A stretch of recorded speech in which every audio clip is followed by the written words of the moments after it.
Welcome to the Invest for More Real Estate Podcast. My name is Mark Ferguson, and I am your host. I am an active real estate investor. I flip 15 to 30 houses a year. I've got residential and commercial rental properties. I'm an agent with 9 people on my real estate team who've sold thousands of houses over the years.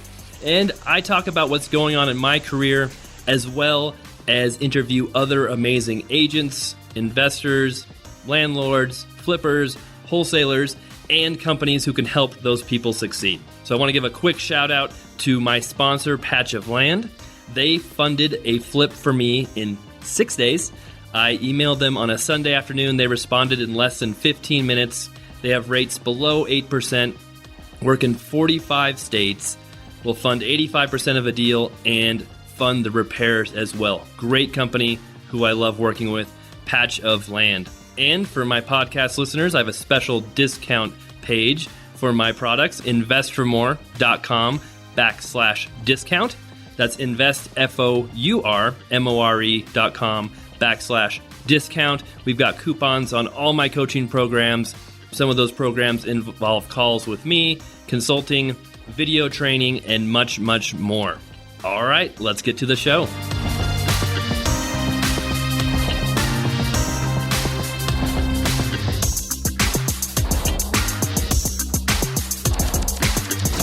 Hey, we're back with another episode. This week's episode, we've got a great guest, Jason Downing, who's a real estate investor from Michigan, also recently became an agent. So I'm really interested to hear Jason's story on how he got into investing in real estate, getting his license. He's gone down a path I think a lot of people would love to do. So I'm really excited to talk to him. He's also a follower of Invest for More on my podcast. So of course that is nice as well, and gives him a heads up in my book. But Jason, thanks so much for being on the show. How are you? Hey, Mark, I'm doing good. Thanks for the opportunity. I'm looking forward to it. No, I appreciate you being on, and I'm looking forward to talking with you as well. Now, as you know, you listen to my podcast, but I always like to start with how people first got into real estate. So, can you start, what piqued your interest in the very beginning about the business? Yeah, so I think it kind of stemmed from what I do currently. I've worked in the fitness field and continue to do so for almost 10 years. And it kind of figured out early on that my income was directly reflective of how many hours I work. There's in that field, and I'm a personal trainer. There's no, you can expect this raise every year like some corporate jobs. And even though there's a bonus structure, you can kind of see your earning potential kind of becoming capped. And for me, it was kind of at a young age. So I started looking at different avenues. I've always been interested in real estate. I didn't have anybody close to me that was doing it. And kind of like we had talked, I stumbled across our Bigger Pockets, a very popular website.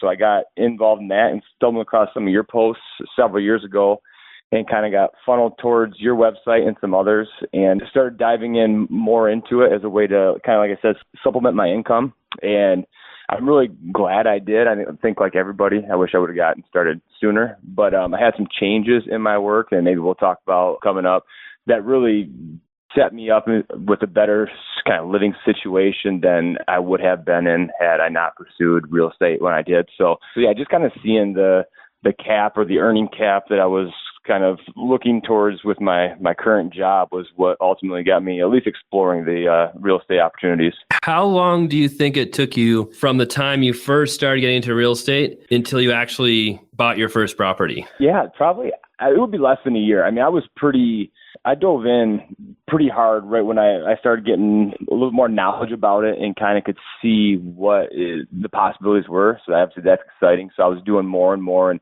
reading as much as I could. My wife's a big reader, and actually when we went on our honeymoon, I can remember her reading whatever book she was reading at the time. And I was reading like this real estate investing book on our honeymoon. I was ready to go. And within probably, shortly after that, maybe 6 months after that, we bought our first property. So it was never, I didn't get the paralysis, analysis necessarily. I tried to learn as much as I could, but knew fully well that there's no way I was going to be able to grasp everything until I just kind of jumped in and tried it. No, that's great. That's really pretty quick for most people. That's faster than I took. I was an agent and in the business already. So no, that's fantastic. What do you think were some of the most important things that you did to get involved so quickly? Was it like talking to a lender, just learning your market? What were some of the most important things that helped push you along? Yeah, well, I guess, I had we had explored the option for a little bit longer than 6 months, I guess, because it did take me. I mean, it took me a while to save up some money too. I think that's the biggest barrier for some people. I mean, you can get in without a huge investment, but you still have to have some of that capital to start with. And so, that was step one. And then obviously getting approved or talking to some lenders. And I worked with an agent initially that I had kind of a relationship with through my job. That helped, and she started showing us some houses.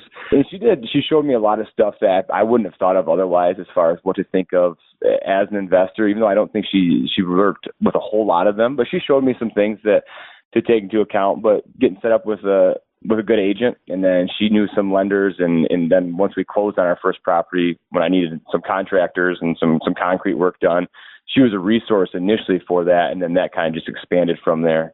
No, that's fantastic. And I think, would you say she was a super busy agent or maybe moderately busy? Did she have time to really work with you and help you out in the process? She is a busy agent, and at the price point I was looking at, I didn't realize it at the time. I guess it makes more sense to me now that my wife's an agent and I'm getting into that. It was a lot less than I'm sure she was used to looking at, and she did a great job kind of helping us along the way and never showed that she was, too busy for us.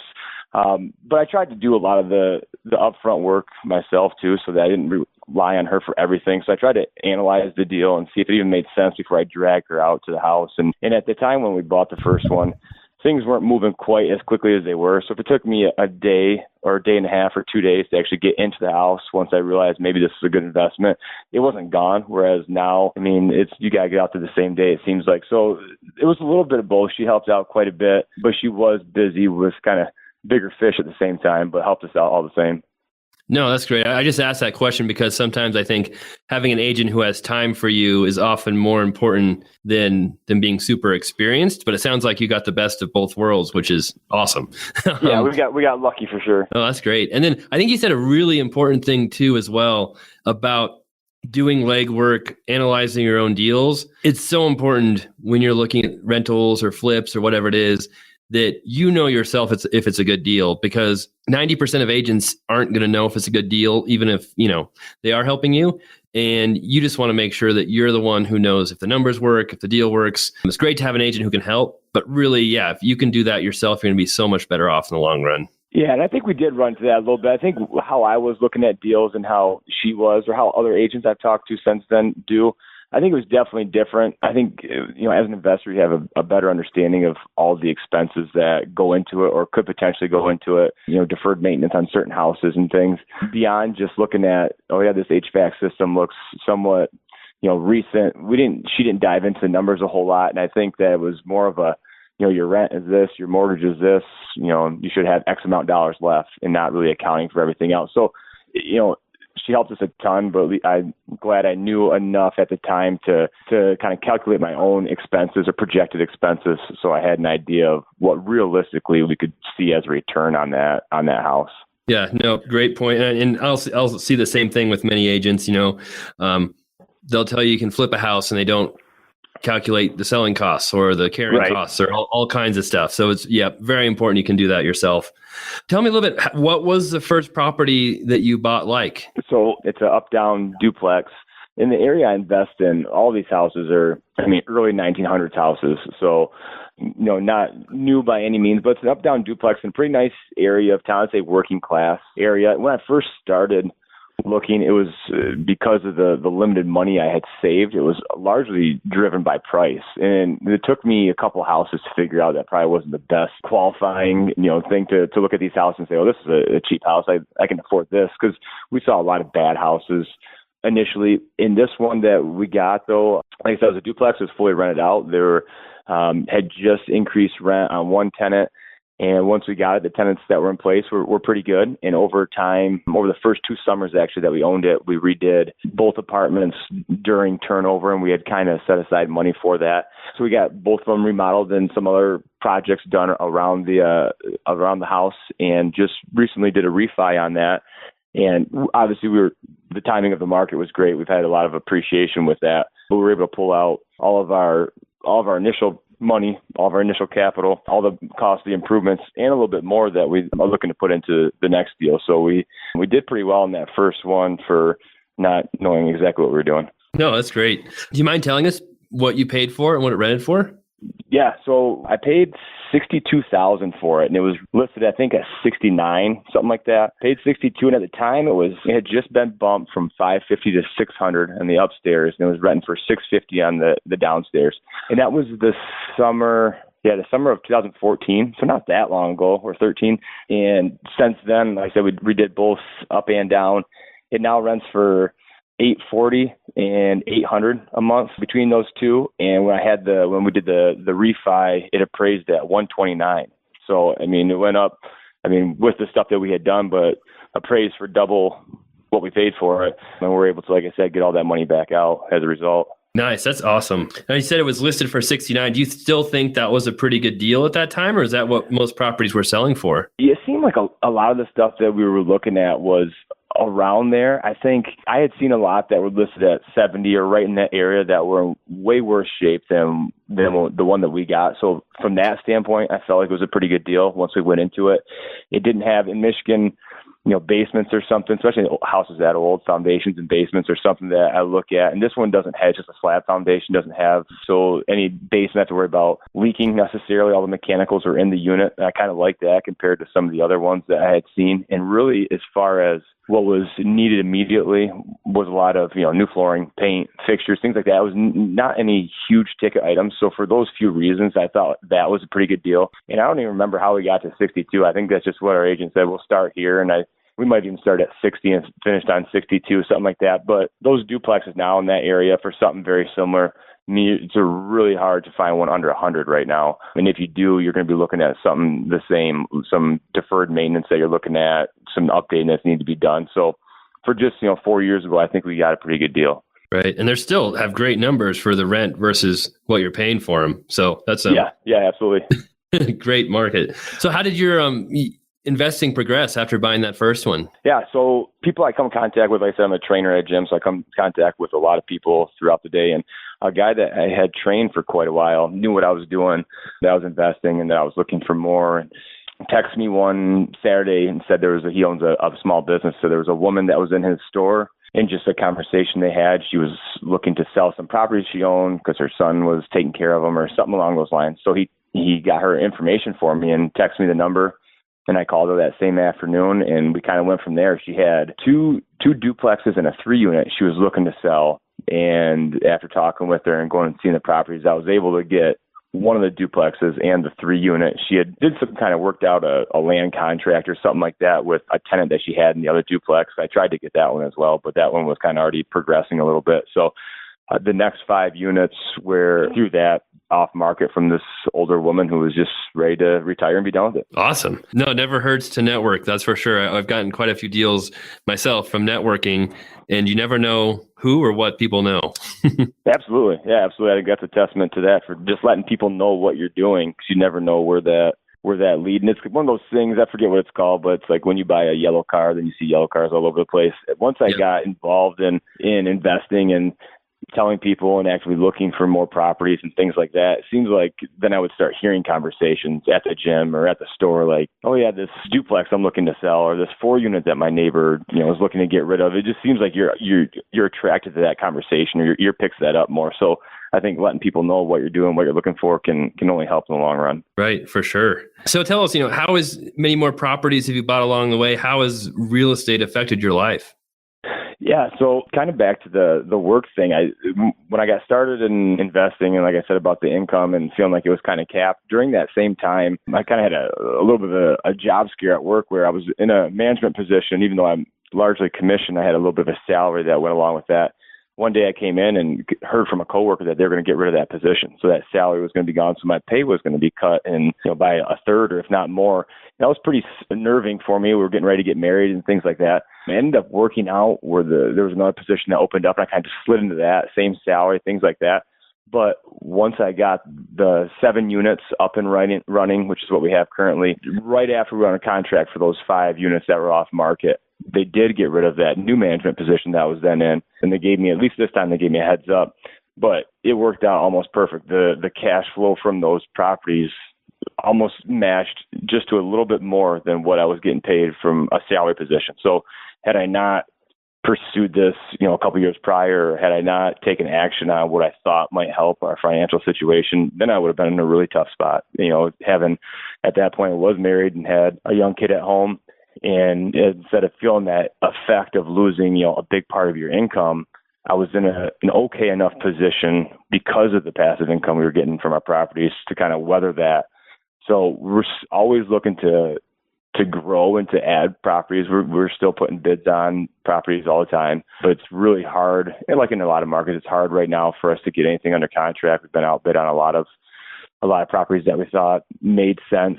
So we're always looking to grow, but I'm not going to just jump into a property right now because I'm getting the itch, which I am, but I want to make sure that it obviously makes sense long term. No, that makes a lot of sense. I stopped buying from the middle of 2015 to all the way to 2017. I didn't buy any rentals because prices were too high. I didn't cash flow. It just didn't make sense. And I found myself pushing the envelope, buying stuff that didn't quite meet my criteria. And I'm like, I need to reevaluate what I'm doing. And then, of course, found commercial stuff. But no, I know exactly what you mean as far as finding those deals and cash flow. It's much tougher now in most markets than it was a few years ago. Yeah. And last year we were looking at a lot of properties, but we had just a ton of capital expenses last year that not necessarily we couldn't have saw coming, but having them all due in the same, it was almost like a 6-month period, like water heaters, furnaces, bed bugs, roofs. So you name it, we had to take care of it last year. So from a capital standpoint, that really hurt a little bit for most of 2017, but we've got everything pretty stabilized now and all those big ticket items taken care of. So really looking to, and we've looked at a couple properties already in 2018, put some offers in, just looking to, turn that around a little bit this year. Oh, that's great. And you mentioned too that you've got your real estate license now, right, as well? Yes. Yeah. So with, my wife is an agent, and it seemed like a great progression for me to be involved to help her out, but also to be involved with being able to go out to properties myself and being able to network with other agents and landlords and potential sellers and things like that. So I'm getting into it last couple of months. I'm working with a couple out-of-state investors that are looking to purchase in the West Michigan area because it's on a bunch of different lists, Forbes list and this and that about best places to raise a family and invest. So I've been in contact with a couple, and I'm helping a couple of people, like I said, try to get into the market. So that's fun. I don't see myself using it as a high volume agent necessarily. I want to use it to help other people, to help us grow our business, and maybe as another revenue stream. But I liked the helping component more than relying on being an agent to feed my family and pay my bills, I guess. So yeah, I'm just starting out and kind of getting a feel for what that might look like long term, but I'm enjoying it so far. No, that's great. And I have a question too. I know you've worked with another agent before when buying your properties, and it doesn't sound like you've bought any properties yet since you've had your license, but how different is the process? Is it much easier now that you have your license to look at properties to make offers? Yeah. So I was having my wife do a little bit of it, but I can do it all on my own pretty quickly now. Obviously, MLS access is nice. Being able to go, if I'm in town or the area that we invest in, and I can get in and see a house without having to coordinate it with anybody else, that's pretty nice. I think that maybe the amount of potential that you save on maybe a sales price if you're not claiming a commission, I don't know how big of a deciding factor that is for some people. But so far, what I've done, I like being able to have a little bit more control than relying on somebody else, even if it was my wife or another agent that we trust and did a great job. It's just nice to be able to do that if you choose and decide how much you utilize that license. No, that makes sense. And one thing I've always done, since I'm an agent as well, and buy a lot of properties and sell out properties, once in a while in the past, I would kind of reduce my commission and lower the price. But sometimes it confused the sellers. They didn't quite understand what was going on. And I found it was just easier just to leave my commission the same and just offer more money, assuming I would get that money back in cash. And the other nice thing about that too is I get more cash out of the deal that way because, I can finance it based on the higher price, but then I'm getting cash back as the agent. So it actually reduces how much money you have into the deal. Yeah, that's a great tip. I could see how that could be confusing for the potential sellers. I think, just taking that cash back is a great point. Right. And sometimes, depending on what kind of deal you're doing, you might have to pay taxes on that as earned income versus the investment property side paying less, maybe you pay a little bit more taxes, but to me, the ease of the deal and the cash back is well worth the little extra in taxes you pay. Yeah, absolutely. Cool. So what big goals do you have for the future right now? I mean, do you have a certain amount of properties you want to buy, or what's your next year or two look like? Yeah, so we want to continue to grow. It's funny how that changes. When we first got started, a little extra money seemed like a great idea per month, and thought maybe we could throw it at kids' college fund and things like that, or maybe we'd pay it off quickly and then sell it. But now that I'm more involved and I guess more knowledgeable of different strategies, I have zero interest in selling any of our properties at this point. But the close goal is to try to replace my income, and I think we're pretty close to being comfortable. If I were to lose my job for some reason, being able to at least cover that part of our income. So we're close to that. I think 5 years we would like to be at that position for both of us and continue to grow. I have a dollar amount in mind. If that takes me 10 more doors or 20 more doors, I would like to get there with less inventory, of less, potential headaches, good cash flowing properties. But the ultimate goal is to be able to work because we want to and not because we have to, which I think is a lot of people's, one of their driving forces for getting into real estate anyway. Don't desire to be a huge high volume agent necessarily. And I don't have a huge desire to own 10,000 units, but enough to, have some free time and do what it is that I want to do when I want to do it, and be able to not have to stress about, being at a job for a set time or anything like that. I think is the long-term goal. Cool. No, very good. Kind of that financial freedom number where you can replace, you can pay all your expenses, everything you want to do without having to work. But then if you want to work, hey, that's just bonus on top of it. Absolutely.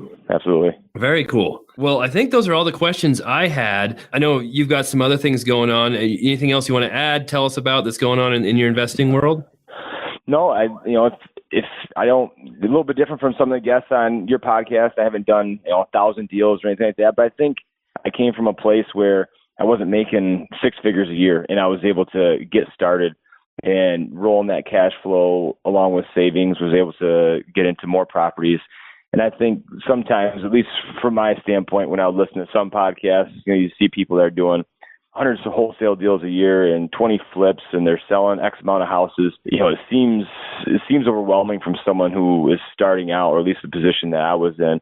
So hopefully people can gather a little bit of, someone who wasn't making a bunch of money was able to do this, and how we've done it and how we plan to continue to grow and just recycle that cash flow as best we can into properties. But I love talking about it. So if anybody that listens wants to chat, I don't claim to know everything, obviously, but I've started from not a whole lot and try to grow it as organically as we can without a bunch of private money or stuff at our disposal. So I'm always more than happy to help somebody if I can. Cool. What's the best way for people to contact you? Yeah, we're Downing Properties on Facebook and Instagram, and Downing Properties JD@gmail.com is my email, and those are all pretty easy ways. I'm also on BiggerPockets, and those are all pretty easy ways to contact me in ways I check regularly to communicate with anybody who's looking to learn more. Cool. No, that's awesome. And you made a really good point about, on my podcast too, we've had a mix of different people, but when you have someone who's bought 1,000 units, or like you said, is wholesaling 20 deals a month, it's tough to say, okay, I've never done a deal in my life. I don't know how much it helps me to learn how to wholesale 20 houses a month, or, right. Buy in a 1,000-unit apartment building. Whereas, if you can just start with, hey, this is how I bought one property. This is how I got started with making $500 a month, not like $50,000 a month. That's really helpful for people. Yeah, and I think it just, I think sometimes it can deter people. I think it feels overwhelming if you see somebody that's there and you're not really sure the intermediate steps to take to get going. So I think I always found value, and still do, listen to those podcasts of people that I could find that are a little bit more relatable to either my situation or where I want to be. That seems more short-term, right? Short-term goals can kind of keep the process moving. So hopefully I was able to relay that a little bit today. No, great information. It actually reminds me, it was probably, a year and a half, 2 years ago, we did a string of podcasts with guests similar to yourself, where we kind of, they're up and coming investors or had done investing for just a couple of years. We talked to them and found their story, and the plan was to follow up with them and see how they did. And we never did do that. So I need to go check into that and maybe reach back and talk to some of those investors and see how they've done. and maybe I think revisit their lives. Yeah, I think that'd be great. I mean, especially someone who's been listening to your podcast for a while, so maybe this is self-fulfilling for myself, but to hear where they're at and if they're still doing it, first of all, or how they've grown or what struggles they've had, I think just those types of episodes are pretty relatable for people, again, kind of starting out new to it or early into their career and kind of how they can take that information and progress with it. Yep. Nope. Great information. And one last point is just time goes so fast. So for people who look at investing and think, oh man, it took 2 years or 3 years to get to a point where they are, that seems like it's such a long time. It goes really fast. So that 2 or 3 Absolutely. years, I mean, once you get started, it's a blink of an eye and all of a sudden it's like, holy cow, I've been doing this for 15 years. So Absolutely. Don't let that deter you. Yeah. I look at the, 3.5 or 4 years since we've been doing it, and we haven't, we've grown as quickly as our financial situation and the market has allowed, again, without a bunch of, money sitting on the sidelines that we can tap into. And, I think if I could do the same 3 years I did, by the time I'm 40, I would probably be in a pretty good position that a lot of 40-year-old former, moderate income earners would love to be in. So that's how I try to keep, try to think about it when I hear some of these stories of people that, like I said, own 10 apartment complexes of 900 units and things like that. Try to compare yourself to them and try to figure out what works for you and then just stick to it. Yep. Nope. Great advice. And it's tough sometimes to keep grounded and realize that you can do that too. It just takes some time and you have to start somewhere. Absolutely. All right. Well, Jason, I think that's all I've got. If you don't have anything to add, fantastic job. Thank you for being on the show. I really appreciate it. I think it does really help people a lot to get perspective from an investor like yourself and learn what you're doing and what you're up to. And maybe we will revisit with you in a year or two and see how you're going as well. Awesome. I really appreciate the opportunity. It was a lot of fun. And hopefully, like I said, people got something from the show. Nope. Great job. And we'll have to keep in touch. And yep, thanks again for doing it. All right. Thanks, bud. Appreciate it.